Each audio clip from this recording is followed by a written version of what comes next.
మీరు తక్కువ చేసుకుంటే మంచిగా ఉంటుందని చెప్పేసి ఈ సభలను మీకు తెలియజేస్తాను.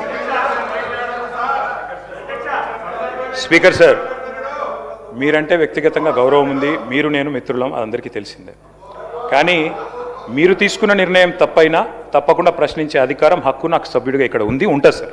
మీరు జ్యుడిషియల్ అథారిటీ నేను కాదంటలేను, కానీ అట్ ద సేమ్ టైం ప్రజాస్వామ్యంలో ప్రశ్నించడం, నిలదీయడం, అడగడం మా బాధ్యత. అడుగుతాం, తప్పకుండా హైకోర్టులో అడుగుతాం. నేను మీతో సంవాదం కోరుకుంటలేను, ముగిస్తున్నాను. ఒకటే నిమిషం అధ్యక్ష. ఇవాళ వాస్తవం ఏంది అధ్యక్ష, సభా మర్యాదలు కూడా శాసనసభలో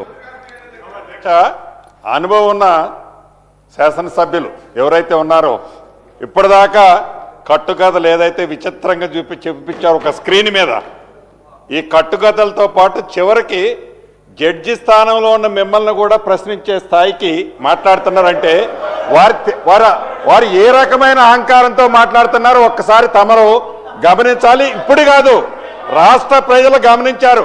పదే పదే ఈ ప్రభుత్వాన్ని గురించి అనేక ఆరోపణలు చేశారు కదా.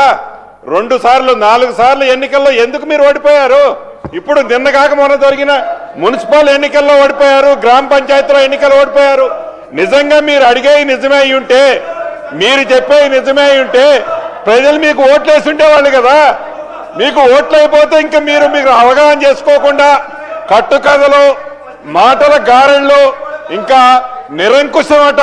నిరంకుశానికి బ్రాండ్ అంబాసిడర్లు మీరు, నిరంకుశానికి బ్రాండ్ అంబాసిడర్లు మీరు. దాని గురించి మీరు మాట్లాడుతున్నారా? చివరికి మిమ్మల్ని అసందర్భంగా ఏది ప్రధానమైన సీట్లు జడ్జి స్థానంలో కూర్చున్న మిమ్మల్ని మీరిచ్చిన జడ్జిమెంట్ మీద క్వశ్చన్ చేస్తున్నారంటే వారు ఏ రకమైన అహంకారపూరితంగా ఉన్నారో. అసలు ఏది పార్టీలు మారే ప్రోత్సహించింది మీరు కాదు, ముందు దాని గురించి మీరు మాట్లాడుతున్నారా?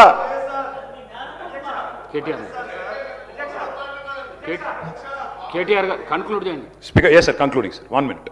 స్పీకర్ సార్, మళ్ళీ చెప్తున్నా సార్, తప్పకుండా హైకోర్టు జడ్జి తీర్పిస్తే కూడా సుప్రీంకోర్టుకు పోతాం సార్. సుప్రీంకోర్టు తీర్పిస్తే కూడా రివ్యూ పిటిషన్ ఇస్తాం. అది ప్రాసెస్ సార్. తను క్వశ్చన్ చేయడం తప్పు కాదు. క్వశ్చన్ చేయడం తప్పని మీరు అనుకుంటే నేను చేయగలిగింది ఏం లేదు. కానీ అధ్యక్ష, డెఫినెట్గా చెప్పమంటే మొత్తం చెప్తా. దేశంలో ఆయారాం గయారాం కల్చర్ తెచ్చిందే కాంగ్రెస్ పార్టీ. హర్యానాలో 2004లో ఇదే హౌస్లో మాకు 26 మంది ఎమ్మెల్యేలు ఉంటే 10 మంది ఎత్తుకపోయింది మీ కాంగ్రెస్ పార్టీ. అక్కడనే శ్రీధర్ బాబు గారు కూర్చున్నారు.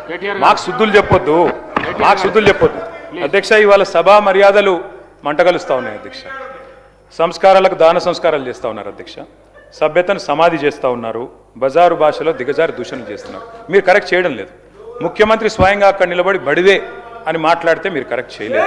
దయచేసి సవరించుకోవాలని కోరుతా ఉన్నాం అధ్యక్ష. చివరిగా నేను ఒకటే చెప్తా ఉన్నాను అధ్యక్ష, ఇంతసేపు మీరు అవకాశం ఇచ్చినందుకు మీకు ధన్యవాదాలు. కానీ ఒకటి వాస్తవం అధ్యక్ష, గ్రహణం కూడా కొంతకాలమే ఉంటుంది అధ్యక్ష, 2 గంటలే ఉంటుంది. అందుకే అధికారం ఇచ్చిన అహంకారంతో అతిగా వ్యవహరించవద్దని గౌరవ పెద్దలకు నేను విజ్ఞప్తి చేస్తా ఉన్నాను అధ్యక్ష. మేము ఉద్యమాల ఉగ్గుపాలు తాగి వచ్చిన వాళ్ళం అధ్యక్ష. ఊరికేనే రాలేదు, 5వ సారి ఎమ్మెల్యేని, ఊరికేనే రాలేదు. చాలామంది అనుకుంటా ఉన్నారు అధ్యక్ష. మమ్మల్ని తిడితే భరిస్తాం అధ్యక్ష, మా మీద కేసులు పెట్టినా భరిస్తాం, కమిషన్లు వేసినా భరిస్తాం, వ్యక్తిత్వ హననానికి పాల్పడ్డా భరిస్తాం అధ్యక్ష. మాకేం భయం లేదు. కానీ తెలంగాణ తరపున ప్రశ్నించడం ఆపం. తెలంగాణ ఆత్మగౌరవానికి భంగం వాటిల్లితే మాత్రం ఆగం.